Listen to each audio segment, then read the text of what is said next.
அமரர் கல்கி எழுதிய பொன்னியின் செல்வன் சுருக்கப்பட்ட பதிப்பு. அத்தியாயம் 60. தூமகேது மறைந்தது. நெடுநேரத்திற்கு அப்பால் பழுவேட்டரையருக்கு சிறிது நினைவு வந்தபோது அவர் நினைவு இழந்து கொண்டிருந்த சமயத்தில் லேசாக காதில் விழுந்த உரையாடல்கள் ஞாபகத்திற்கு வந்தது. கிழவன் செத்துவிட்டான் என்றது ஒரு குரல். நன்றாக பார், பழுவேட்டரையனுடைய உயிர் ரொம்ப கெட்டி, யமன் கூட அவன் அருகில் வர பயப்படுவான் என்றது மற்றொரு குரல். நல்ல சமயத்தில் நீ பிளந்த மண்டபத்தை கீழே தள்ளினாய், இல்லாவிடில் நான் அதோகதியை அடைந்திருப்பேன். கிழவன் என்னை கொன்றிருப்பான். எங்கே மண்டபத்தை நகர்த்த முடியுமா பார்க்கலாம்? சற்று பொறுத்து துளி கூட அசையவில்லை. ஒரு பகைவனுடைய பள்ளிப்படையை கொண்டு இன்னொருவனுக்கும் வீரக்கல் நெட்டிவிட்டோம் என்று கூறிவிட்டு மந்திரவாதி கலகலவென்று சிரித்தான். இந்த வார்த்தைகளை ஞாபகப்படுத்தி கொண்டு பழுவேட்டரையர் தம்முடைய நிலை இன்னதென்பதை ஆராய்ந்தார். ஆம், அவர் மீது பள்ளிப்படை மண்டபத்தின் ஒரு பாதி விழுந்து கிடந்தது. அதன் பெரிய பாரம் அவரை அமுக்கிக் கொண்டிருந்தது. ஆனால் மூச்சு விட முடிகிறதே, எப்படி? நல்ல வேளையாக மண்டபத்தோடு விழுந்த மரம் அவர் தோளின் மீது படிந்து அதன் மீது மண்டபம் விழுந்திருந்தது. மண்டபத்தையொட்டி இருந்த மரம்தான் அவர் உயிரை காப்பாற்றியது. மண்டபம் நேரே அவர் மேல் விழுந்திருந்தால் மார்பும் தலையும் நொறுங்கி போயிருக்கும். கிழவனார் தம்முடைய உடம்பின் வலிமையை எண்ணி தாமே ஆச்சரியப்பட்டார். அந்த பெரிய பாரத்தை இத்தனை நேரம் சுமந்தும் தம்முடைய உயிர் போகவில்லை என்பதை உணர்ந்து கொண்டார். ஆனால் இவ்வளவு கெட்டியான உயிரை இன்னமும் காப்பாற்றிக் கொள்ள முடியுமா? ஆம், எப்படியாவது காப்பாற்றிக் கொண்டே ஆக வேண்டும். காப்பாற்றிக் கொண்டு சோழகுலத்திற்கு நேரவிருந்த அபாயத்தை தடுக்க வேண்டும். அப்படி தடுக்காவிட்டால் அவருடைய குலத்திற்கு என்றும் அழியாத பழி உலகில் ஏற்படுவது நிச்சயம். ஆகையால் எந்த பாடுபட்டாலும் இந்த மரத்தையும் மண்டபத்தையும் அப்புறப்படுத்தி எழுந்திருக்க வேண்டும். ஐயோ, எத்தனை நேரம் இங்கேயே இப்படி நினைவு இழந்து கிடந்தோமோ என்று தெரியவில்லையே. இதற்குள் ஒருவேளை நாம் தடுக்க விரும்பும் விபரீதங்கள் நேரிட்டிருக்குமோ? பழுவேட்டரையர் தம் உடம்பில் மிச்சமிருந்த பலம் முழுவதையும் பிரயோகித்து அவர் மீது விழுந்து கிடந்த மரத்தை தூக்க முயன்றார். மரம் சிறிது சிறிதாக உயர உயர அதன் மேல் நின்ற மண்டபப்பாறை நகர்ந்து சரியத் தொடங்கியது. ஒரு யுகம் என தோன்றிய ஒரு நாளிகை முயன்ற பிறகு அவரை அமுக்கிக் கொண்டிருந்த மரமும் மண்டபப்பாறையும் சிறிது அப்பால் நகர்ந்தது. அவரை விடுதலை செய்தன. அந்த முயற்சியினால் அவருக்கு ஏற்பட்ட சிரமம் காரணமாக சிறிது நேரம் அப்படியே கிடந்தார். பெரிய நெடுமூச்சுகள் விட்டார். ஆகாசத்தை அண்ணார்ந்து பார்த்தார். மண்டபத்திற்கு சமீபமாதலாலும் புயலில் பல மரங்கள் விழுந்து விட்டிருந்தபடியாலும் வான்வெளி நன்றாக தெரிந்தது. வைரப்பொறிகள் போன்ற எண்ணற்ற நட்சத்திரங்கள் தெரிந்தன. சட்டென்று வானத்தில் வடதிசையில் தோன்றிய ஒரு விசித்திரமான நட்சத்திரம் அவருடைய கவனத்தை கவர்ந்தது. அடடா, சில நாளைக்கு முன்பு அவ்வளவு நீளமான வாளை பெற்றிருந்த தூமகேதுவா இப்போது இவ்வளவு குறுகி போயிருக்கிறது? திடீரென்று வானமும் பூமியும் அந்த வனப்பிரதேசம் முழுவதுமாக ஒளிமயமாயின. பழுவேட்டரையரின் கண்கள் கூசின. அது மின்னல் அல்ல, வேறு என்னவாக இருக்கக்கூடும்? வானத்தை நோக்கினார். ஜாஜ்வல்யமாக பிரகாசித்த ஒரு தீப்பந்தம் வானவட்டத்திலே ஒரு கோணத்தில் பிரயாணம் செய்து கொண்டிருக்க கண்டார். அதன் பிரகாசம் அவருடைய கண்களை கூசச் செய்தது. கண்ணை ஒரு கணம் மூடிவிட்டு திறந்து பார்த்தார். அந்த தீப்பந்தம் சிறிது சிறிதாக போயிருந்தது. வர வர ஒளி குறைந்து வந்தது. திடீரென்று அது மறைந்தே விட்டது. பழையபடி இருள் சூழ்ந்தது. இந்த அதிசயம் என்னவாக இருக்கும் என்று பழுவேட்டரையர் சிந்தித்துக் கொண்டே மீண்டும் வானத்தை நோக்கினார். குறுகிய தூமகேது சற்று முன் இருந்த இடத்தை பார்த்தார். அங்கே அதை காணவில்லை. ஆஹா, தூமகேதுதான் விழுந்து விட்டது. இதன் கருத்து என்ன? ராஜகுடும்பத்தினர் யாருக்காவது விபத்து நேரிடுவதற்கு அடையாளம். வால் நட்சத்திரம் மறையும் போது அரசகுலத்தைச் சேர்ந்த யாரேனும் மரணமடைவார்கள். இது வெகு காலமாக மக்களிடையே பரவி இருக்கும் நம்பிக்கை. அதோ கீழ்வானம் வெளுத்து விட்டது. பொழுது புலரப் போகிறது. இன்று இரவுக்குள் 3 இடங்களில் 3 விபரீத நிகழ்ச்சிகள் நடைபெறக்கூடும். அவை நடக்கப் போகும் விவரம் நமக்கு மட்டும் தெரியும். அவற்றை தடுக்கும் சக்தியும் நமக்குத்தான் உண்டு. சோழர் குலத்தைச் சேர்ந்த மூவரையும் காப்பாற்றியே ஆக வேண்டும். தமது முதல் கடமை, மிக முக்கியமான கடமை, ஆதித்த கரிகாலனை காப்பாற்றுவதுதான். அவனுக்கு விபத்து வந்தால் அதன் பழி தன் தலையில் நேராக விழும். ஆகையால் கொள்ளிடத்தை தாண்டி கடம்பூருக்கு உடனே போய் சேர வேண்டும். அதற்கு முன்னால் குடந்தைக்கு சென்றும் தஞ்சைக்கும் நாகைக்கும் எச்சரிக்கை அனுப்பிவிட்டு போவது நல்லது. பின்னர் விதிவசம் போல் நடந்துவிட்டு போகிறது. தாம் செய்யக்கூடியது அவ்வளவுதான். பழுவேட்டரையர் எழுந்திருக்க முயன்றார். உடம்பெல்லாம் ரணமாக வலித்தது. மரம் விழுந்திருந்த இடம் மார்பில் பொறுக்க முடியாத வேதனையை உண்டாக்கியது. ஒரு கால் முறிந்து விட்டது போல தோன்றியது. தேகம் முழுவதும் பல்வேறு காயங்கள் பட்டிருந்தன. அவற்றையெல்லாம் அந்த வீரக்கிழவர் பொருட்படுத்தவில்லை. பல்லை கடித்துக் கொண்டு ஒரு பெரும் முயற்சி செய்து எழுந்து நின்றார். குடந்தை நகரம் அங்கிருந்து எந்த திசையில் இருக்கலாம் என்பதை ஒருவாறு நிர்ணயித்துக் கொண்டு புறப்பட்டார். இடமாக கால்களை ஊன்றி வைத்து நடக்கத் தொடங்கினார். யாரையாவது பிடித்து தஞ்சைக்கும் நாகைக்கும் ஓலை அனுப்ப வேண்டும். பிறகு ஒரு வாகனம் ஏற்பாடு செய்து கொண்டு கடம்பூருக்கு கிளம்ப வேண்டும். துர்க்கையம்மன் கோவிலுக்கு அருகில் உள்ள ஜோதிடர் ஞாபகம் வந்தது. ஜோதிடர் தகுந்த மனிதர், இனிய இயல்பு படைத்த மனிதர், ராஜ குடும்பத்திற்கும் முதன் மந்திரிக்கும் வேண்டியவர். ராஜ குடும்பத்திற்கு வேண்டியவராக இருப்பதால் இன்னும் ஆர்வத்துடன் செய்வார். பழுவேட்டரையர் ஜோதிடர் வீட்டு வாசலில் பிரவேசித்த போது ஜோதிடரின் சீடன் அவரை தடுத்து நிறுத்தினான். பழுவேட்டரையர் அப்போதிருந்த கோலத்தில் அவரை அவனால் அடையாளம் கண்டுகொள்ள முடியவில்லை. ஆகையினாலேயே நில் என்று அதட்டும் குரலில் கூறிவிட்டு தடுத்தான். பழுவேட்டரையர் ஒரு முறை ஹூங்காரம் செய்துவிட்டு அவன் கழுத்தை பிடித்து தள்ளினார். சீடன் குட்டிக்கரணம் அடித்துக் கொண்டு போய் வீதியில் விழுந்தான். பழுவேட்டரையர் மதையானை போல பூமி அதிர நடந்து ஜோதிடரின் வீட்டிற்குள் புகுந்தார். பழுவேட்டரையர் உள்ளே பிரவேசித்தார். பரபரப்புடன் எழுந்து நின்று கும்பிட்ட ஜோதிடரை உற்று பார்த்துவிட்டு சுற்றுமுற்றும் நோக்கினார். ஜோதிடரே, நான் யார் தெரிகிறதா? தனாதிகாரி பெரிய பழுவேட்டரையரே தான். ஏன் இவ்வாறு பேந்த விழிக்கிறீர்கள்? அவ்வளவு உருமாறி போயிருக்கிறேனா? உம்மால் எனக்கு ஒரு முக்கியமான காரியமாக வேண்டியிருக்கிறது. ஒரு பெரிய உதவி நீ எனக்கு செய்ய வேண்டும் என்றார்.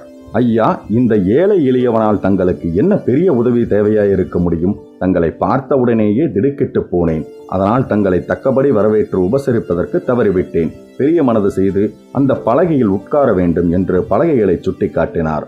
ஜோதிடரே, இல்லை, எனக்கு உட்கார நேரமில்லை. சிறிது காலமாக வானத்தில் தோன்றிக் கொண்டிருந்த தூமகேது இன்று காலையில் வானத்திலிருந்து பூமியில் விழுந்து மறைந்ததே, அது உமக்கு தெரியுமா? தெரிந்தால் அதன் பொருள் என்ன என்று சொல்லக்கூடுமா? அது ஏதேனும் பெரிய ஆபத்தை குறிப்பிடுகிறதா?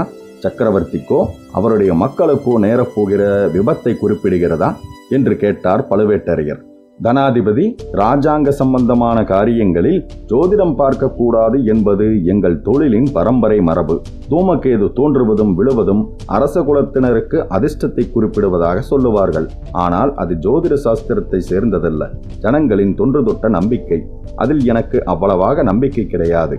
ஜோதிடரே, நீர் ஜோதிடம் சொல்லாவிட்டாலும் நான் சொல்கிறேன். சக்கரவர்த்திக்கும் அவருடைய குமாரர்கள் இருவருக்கும் இன்றைக்கு பெரிய கண்டம் காத்திருக்கிறது.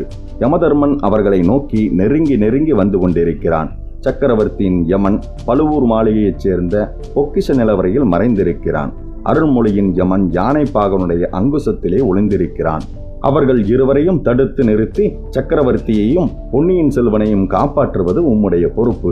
என் முத்திரை மோதிரத்தை எடுத்துக்கொண்டு உம் சீடன் தஞ்சைக்கு போகட்டும். நீங்கள் திருவாரூர் சென்று இளவரசருக்கு எச்சரிக்கை செய்ய வேண்டும். செய்வீர்களா? உடனே புறப்படுவீர்களா என்றார் பழுவேட்டரையர். துர்கா பரமேஸ்வரியின் அருளினால் தங்களுடைய கட்டளையை என்னால் இயன்றவரை நிறைவேற்றி வைப்பேன் என்றார் ஜோதிடர். ஆஹா, இனி நான் கடம்பூருக்கு திரும்பலாம். இதோ புறப்படுகிறேன் என்று சொல்லிவிட்டு கிளம்புவதற்கு ஆயத்தமானார் பழுவேட்டரையர். அத்தியாயம் 61. யானைக்கு மதம் பிடித்தது.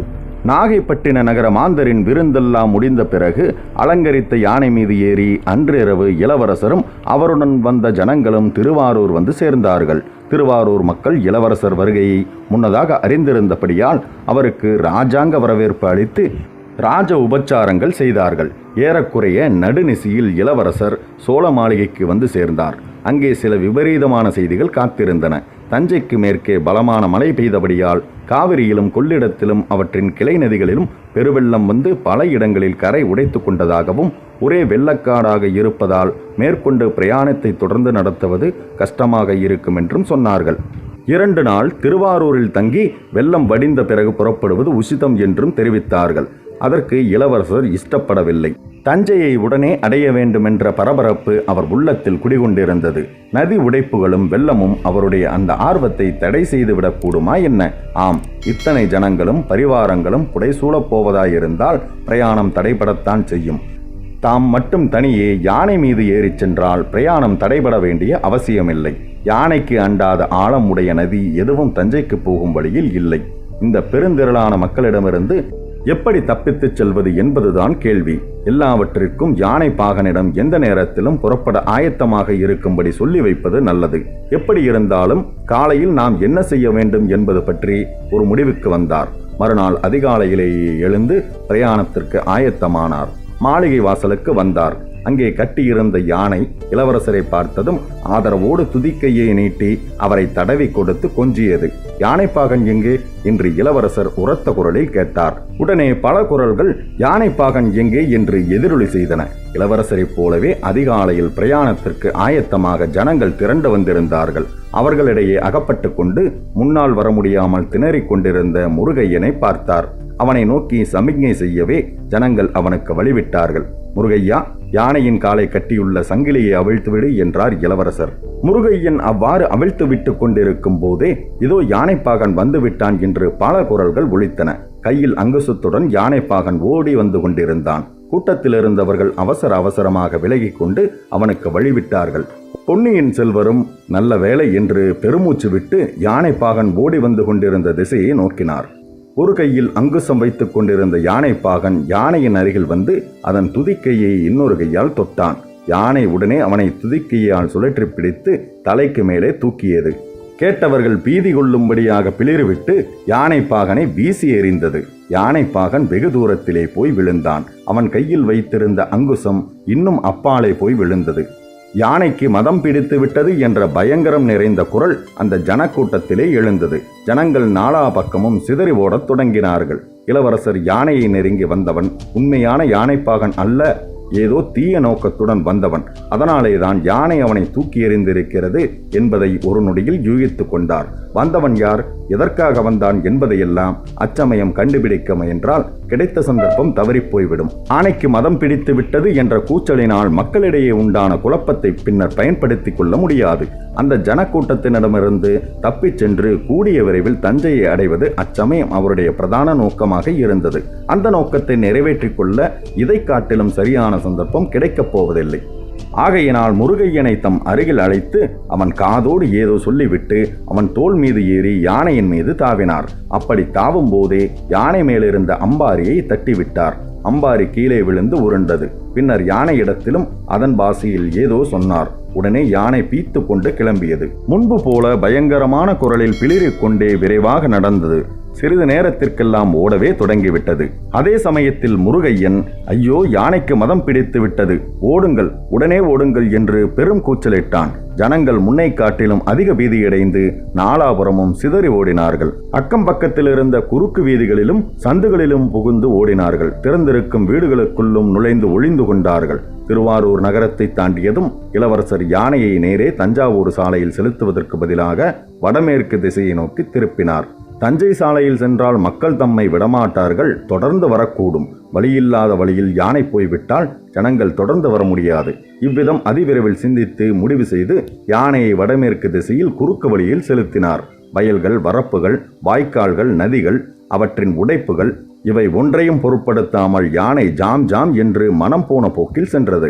இளவரசரின் உள்ளமும் இனம் தெரியாத உற்சாகத்தை அடைந்து கூண்டிலிருந்து விடுதலையடைந்த பறவை போல ஆகாச வெளியில் வட்டமிட்டு திரிந்தது. தம்முடைய வாழ்நாளில் ஒரு முக்கியமான கட்டத்தை நெருங்கிக் கொண்டிருக்கிறோம் என்றும் உள்ளுணர்ச்சியிலிருந்து உற்சாகமும் பரபரப்பும் பொங்கிக் கொண்டிருந்தன. மேலும் நடந்த நிகழ்வுகளை அடுத்த பதிவில் காணலாம். பொன்னியின் செல்வன் கதையின் மூலமாக தொடர்ந்து பயணிப்போம். நீங்களும் நானும். வந்தியத்தேவனுடன். அன்புடன் உங்கள் கார்த்திகேயன்.